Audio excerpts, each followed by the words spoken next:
نبض أم الدنيا. مصر أعظم شيء في الدنيا،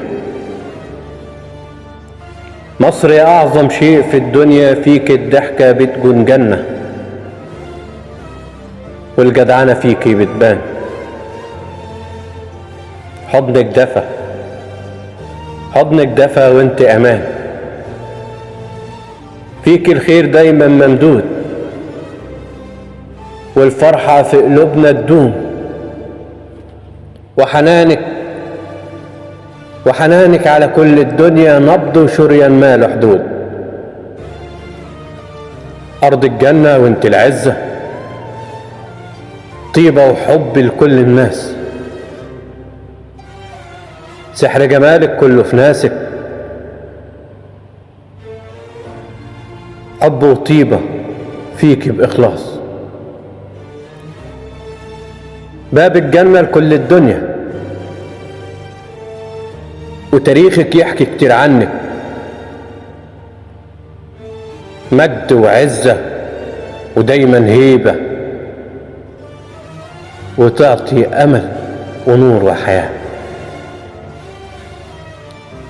وصوتك عالي في كل مكان،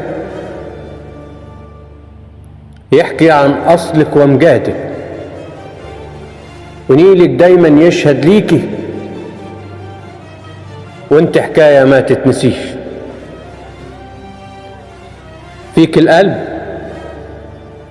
القلب يلاقي مكانه، ويتعالج دايما بأمانك، والروح ترتاح في أحضانك، وتقول مصر أم الدنيا، وتقول مصر أم الدنيا. واللي فيكي مهما يطول هيطلع صبح ونعيش بكرة، وتفضل راسك فوق مرفوعة، وفيك الضحكة بتكون صافية،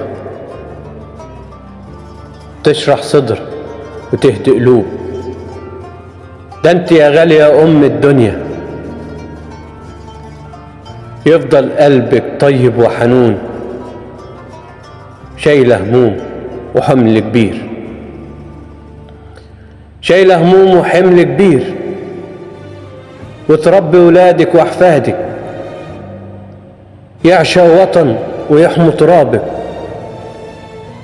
وفيك للعمر معاني كتير، راحة للقلب ودفى في أحضانك، وتفضلي ساكنة جوه قلوبنا، محفوظة وحافظة كيانك. ومهما نبعد نرجع تاني، ده هواكي ساكن في أحضاني.